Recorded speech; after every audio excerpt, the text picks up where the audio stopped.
அஸ்ஸலாமுஅலைக்கும். Hello everyone. நான் இன்றைக்கி நோம்பு திறக்கிறதுக்கு கறி பப் செஞ்சுருக்கேன். அதோட வடை கடல் பாசியும் செஞ்சுருக்கேன். இது எப்படி செய்யலான்னு பார்க்கலாம் வாங்க. 10 கிராம் அளவு கடல் பாசி எடுத்துகிட்டு நல்லா கழுவிட்டு இது 10 நிமிஷம் போல் ஊற வச்சிடலாம். அப்புறம் இப்படி வடிகட்டிட்டு 1 லிட்டருக்கு கொஞ்சம் கம்மியாக தண்ணி எடுத்துக்கலாம். 900 ml. அதில் கடல் பாசியை சேர்த்துடலாம். சேர்த்துட்டு 8 டேபிள் ஸ்பூன் அளவு நாட்டு சர்க்கரை எடுத்துக்கலாம். கொஞ்சம் கொதித்ததுக்கப்புறம் ஏலக்காய் தூள் 1/2 டீஸ்பூன் எடுத்துக்கலாம். போட்டு மெல்ட் ஆகிற வரையும் வச்சுருந்துட்டு இப்போ இது நல்லா மெல்ட் ஆகிடுச்சு. இப்போ இதை வடிகட்டிக்கலாம். 1/4 முடி அளவு தேங்காய் எடுத்து திக்காக பால் புழிஞ்சிருக்கேன். அந்த பால் 1/2 டம்ளர் இருக்கும். இதை இதில் சேர்த்துட்டு மிக்ஸ் பண்ணிவிட்டு ஃப்ரிட்ஜில் ஒரு 3 மணி நேரம் வச்சிடலாம். இப்போது கறி பப் செய்கிறதுக்கு மாவு பிணைஞ்சி வச்சிடலாம். அதுக்கு நான் 200 கிராம் மைதா மாவு எடுத்திருக்கேன். உப்புத்தூள் கொஞ்சம் போட்டுக்கலாம். பேக்கிங் சோடா 1/2 டீஸ்பூன் போட்டுக்கலாம். 1 டீஸ்பூன் கீ சேர்த்துக்கலாம், நெய்.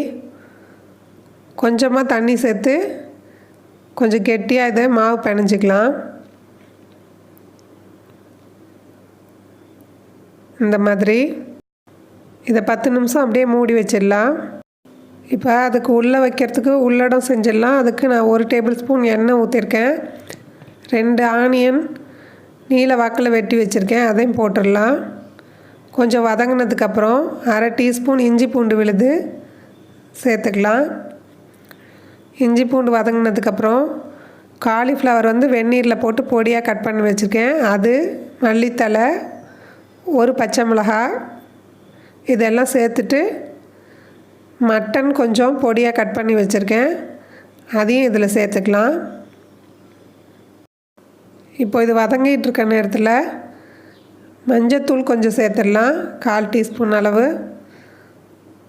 மிளகுத்தூள் 1/2 டீஸ்பூன். சீரகத்தூள் 1/2 டீஸ்பூன். உப்பு தேவையான அளவு போட்டுக்கலாம். போட்டுட்டு பாதி தக்காளி வெட்டி வச்சுருக்கேன், அதையும் சேர்த்துடலாம். சேர்த்துட்டு கொஞ்சம் தண்ணி சேர்த்து இதை ஒரு 10 நிமிஷம் போல் மூடி வச்சு நல்லா வேக வச்சுக்கலாம். இப்போ இது நல்லா வெந்து வந்துருச்சு. ஃபில்லிங் ரெடி ஆகிடுச்சு. இப்போ இதை தேய்ச்சி எடுத்துக்கலாம்.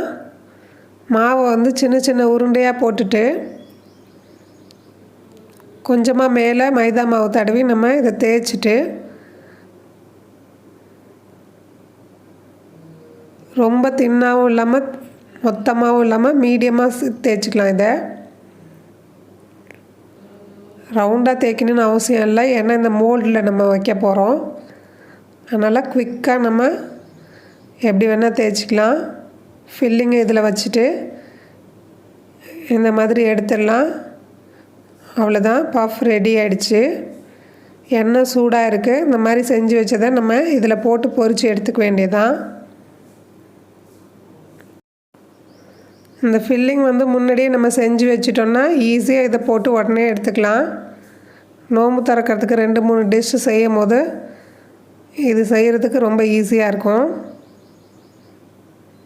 செவந்துருச்சு, எடுத்துட வேண்டியதான். அதே எண்ணெயிலேயே நம்ம ஏற்கனவே வடைக்கு அரைச்சி வச்சுருந்த மாவை போட்டு எடுத்துக்க வேண்டியதான். வடை லிங்க் டிஸ்கிரிப்ஷனில் கொடுத்துருக்கேன், என் ஸ்க்ரீன்லேயும் கொடுத்துருக்கேன், பார்த்துக்கோங்க. இன்றைக்கி நன்னாரி சிரப் கரைக்க போகிறேன். அதுக்கு நான் ஐஸ் வாட்டர் கொஞ்சம் எடுத்துருக்கேன். கொஞ்சம் தேவையான அளவு சிரப் சேர்த்துக்கலாம்.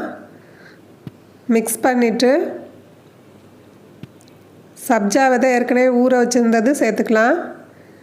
அதே மாதிரி பாதாம் பிசின் ஊற வச்சதில் இதில் கொஞ்சம் சேர்த்துக்க போகிறேன்.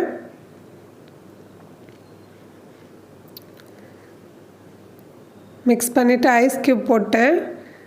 நாட்டு சர்க்கரை 2 ஸ்பூன் அளவுக்கு போட்டுக்கிறேன், டேபிள் ஸ்பூனு. சர்பத் ரெடி ஆகிடுச்சு. அதோட கடல் பாசியை ஃப்ரிட்ஜிலேருந்து எடுத்துடலாம். கடல் பாசியும் ரெடி.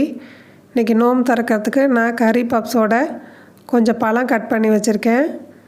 கரும்பு சாறு கொஞ்சம் இருக்குது. நீங்களும் இதெல்லாம் செஞ்சு பார்த்துட்டு எப்படி இருக்குன்னு ஃபீட்பேக் பண்ணுங்கள். தேங்க்ஸ் ஃபார் வாட்சிங்.